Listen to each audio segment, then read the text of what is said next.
को आम आदमी पार्टी इस वक्त इसी मुद्दे को लेकर प्रेस कॉन्फ्रेंस कर रही है। सबसे पहले वो सुनते हैं।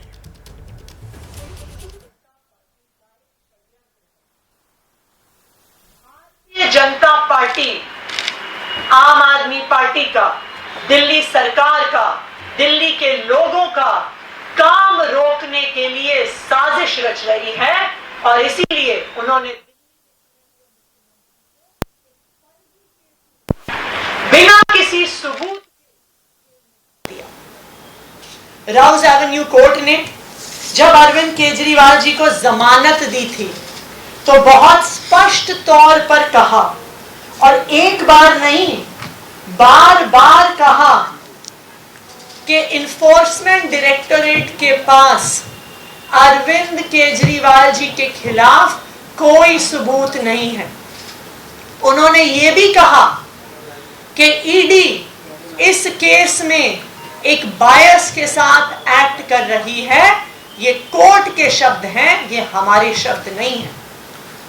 आज राउज एवेन्यू कोर्ट के उस फैसले पर सुप्रीम कोर्ट ने भी मोहर लगा दी और अरविंद केजरीवाल जी को ईडी के मुकदमे में जमानत दे दी। लेकिन भारतीय जनता पार्टी को यह पता था, उनको पता था कि राउज एवेन्यू कोर्ट से जमानत मिल गई है, उनको पता था कि सुप्रीम कोर्ट से भी जमानत मिल जाएगी।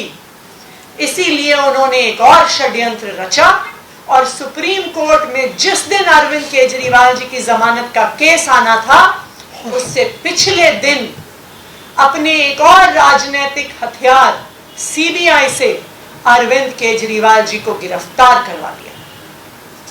क्यों किया गिरफ्तार सीबीआई से? सिर्फ और सिर्फ इसलिए गिरफ्तार करवाया कि अगर ईडी के केस में जमानत मिल गई तो अरविंद केजरीवाल जी बाहर आकर 10 गुना स्पीड से दिल्ली के लोगों का काम करने लग जाएंगे। और भारतीय जनता पार्टी का षड्यंत्र रुकता नहीं है, इसलिए सीबीआई के केस में अरेस्ट किया। मैं आज भारतीय जनता पार्टी को यह कहना चाहती हूं कि इस देश के एक के बाद एक हर न्यायालय ने आपके षड्यंत्र का पर्दाफाश किया।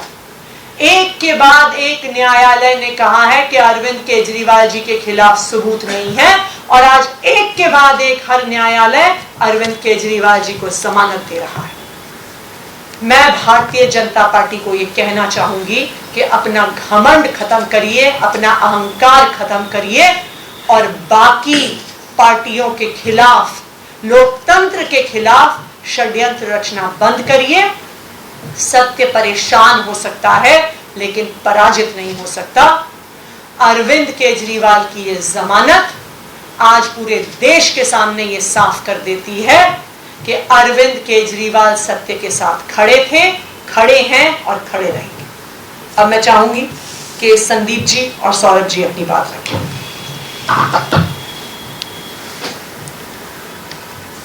आज माननीय सुप्रीम कोर्ट ने जो फैसला दिया है वो पूरे देश के लिए एक ऐतिहासिक फैसला है। कई फैसले ऐसे होते हैं जो देश के लिए एक दिशा निर्धारण का काम करती है। आज जो फैसला आया है वो बड़ा स्पष्ट कर देती है कि जो तथाकथित शराब घोटाला भारतीय जनता पार्टी द्वारा जो रचित है वो पूरी तरीके से सुप्रीम कोर्ट ने उसको ध्वस्त कर देता है। सुप्रीम कोर्ट में जाने से पहले इस पर special court, PMLA special court का ऑर्डर आया था। उस ऑर्डर को पढ़ने पर किसी भी व्यक्ति के मन में ये संदेह नहीं रहेगा कि भाई ये केस क्या है। उस ऑर्डर में 3-4 चीजें बड़ी स्पष्ट लिखी हुई है। पहला कि कोई पैसे का लेन देन नहीं हुआ है। दूसरा, पैसे की कहीं एक चवन्नी की बरामद नहीं हुई है। तीसरा, अरविंद केजरीवाल जी का और पार्टी का दूर दूर से किसी चीज में कोई नाता ही नहीं है। जब करप्शन ही नहीं है इस पे तो नाता का सवाल ही नहीं है। और सबसे इंपॉर्टेंट चीज कि उसमें ईडी के इंटेंट को ये मार्क करने वाली बात है। कोर्ट के ऑर्डर में ईडी के इंटेंट पे बड़ा क्वेश्चन मार्क लगा है कि ईडी जो है बड़े एक मैलिफाइड इंटेंट के साथ काम कर रही है। ये बहुत बड़ी बात है। जब कोई एक एजेंसी अपने खोटे नियत के साथ किसी पक्ष के साथ व्यवहार करती है तो वो बहुत गंभीर विषय हो जाता है। स्पेशल कोर्ट के बाद मुद्दा आज सुप्रीम कोर्ट में आया। सुप्रीम कोर्ट में एक बड़े प्रश्न पर विचार किया जा रहा था, और बड़ा प्रश्न क्या था? वो बड़ा प्रश्न ये था कि क्या ये पूरे का पूरा अरेस्ट इल्लीगल है? तो कोर्ट ने अपने तरीके से अध्ययन करके इसको बड़े बेंच के पास भेजा है। जो भी होगा वो देश के लिए अच्छा ही होगा, दिशा निर्धारण होगा आगे। लेकिन कोर्ट ने इंटरिम बेल ग्रांट किया है अरविंद केजरीवाल जी को। अब आपको ये समझना होगा कि पीएमएलए में जब सारे तथ्य और साक्ष्यों को देखकर सभी सबूत ये जो दिए हैं उसको एग्जॉस्ट करने के बाद ही ऐसे इंटरिम बेल या बेल दिए जाते हैं। तो मेरा ये सबमिशन है भारतीय जनता पार्टी से कि हर कोर्ट में आपको मुंह की खानी पड़ रही है, और ये केस सिर्फ आपके द्वारा रचित एक सर्कस है। तो इस सर्कस को बंद करिए। देश का और जनता का और खास करके दिल्ली की जनता का समय व्यर्थ ना करें। नरेंद्र मोदी जी ने, अमित शाह जी ने और भारतीय जनता पार्टी ने इस देश को एक ही चीज दिया है। हर व्यक्ति का हर कार्यकाल की एक देन होती है कि भाई इसने क्या दिया, इसने क्या दिया, इसके कार्यकाल में क्या मिला। तो भाजपा के मोदी जी और अमित शाह के कार्यकाल में एक ही चीज मिला है उस देश को, और वो है ये तानाशाही की ऐसी व्यवस्था जिसमें जिस राजनीतिक दल और राजनेता को ये सामने से हरा नहीं सकते या उनका सामना नहीं कर सकते, उनको गलत तरीके से, फ्रॉडुलेंट तरीके से षड्यंत्र करके जेल में डालना या उनको फंसाना, इसको बंद करना चाहिए।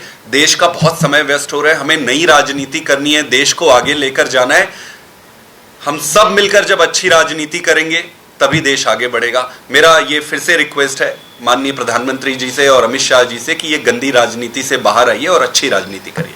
मैं चाहूंगा कि सौरभ जी भी थोड़ा सा इस पर अपनी विचार रखें। आज जो सुप्रीम कोर्ट की double bench justice Sandeep Khanna, justice Dipankar Datta की बेंच ने जो सुप्रीम कोर्ट की छुट्टियों से पहले अपना ऑर्डर रिजर्व किया, उसको आज उन्होंने सुनाया। उसके अंदर सुप्रीम कोर्ट के सामने ये सवाल थे कि अगर ईडी पीएमएलए एक्ट के अंडर सेक्शन 19 अरेस्ट करती है और अंडर सेक्शन 45 कोर्ट उसके अंदर बेल की बात सोचता है, तो सेक्शन 19 के अंदर जब ईडी जो एक एजेंसी है वो अरेस्ट करती है तो उसका जो डिसीजन है वो सब्जेक्टिव है, ऑब्जेक्टिव नहीं है। कोई तय सिद्धांत नहीं है किस पे वो अरेस्ट कर रहे हैं, और वो सेक्शन 19 बेसिकली उन अफसरों की ओपिनियन है। तो अगर किसी कानून के अंदर बेल के प्रावधान इतने सख्त हैं जितने सेक्शन 45 में है, तो उसमें अरेस्ट का थ्रेशोल्ड भी हाई होगा। ऐसा नहीं हो सकता कि आप बात बात पे अरेस्ट कर लें और फिर बेल ना दें। अगर बेल आसान है किसी कानून में तो उसमें अरेस्ट भी आसान होती है, और अगर कानून में बेल मुश्किल है तो उसमें अरेस्ट होने भी, क्या लगा लो, कनेक्टेड तो है नहीं, इसको बिना कनेक्ट करे कर लेंगे क्या? सर लाइव चल रहा है। अच्छा, जी की प्रेस कॉन्फ्रेंस चल रही है और इसमें आप सुन रहे हैं कि आरोप लगाए जा रहे हैं कि केजरीवाल की रिहाई रोकने के लिए सीबीआई आई और ये पूरी साजिश के तहत अरविंद केजरीवाल को गिरफ्तार किया गया है। सत्यमेव जयते, ये आम आदमी पार्टी का कहना है। जैसे ही घड़ी का काटा दोपहर 2:30 पे आए, बबीता जी का दिल सास बहू साजिश के लिए मचल जाए। और ये है इनकी बहू, पूरे दिन ऑफिस की टेंशन हो जाए गॉन जब ये करें अपना फेवरेट शो फ्री टाइम पे ऑन। इनकी तरह आप भी देखिए अपना फेवरेट शो अपने टाइम पर और डाउनलोड कीजिए एबीपी लाइव ऐप अपने स्मार्ट टीवी पर।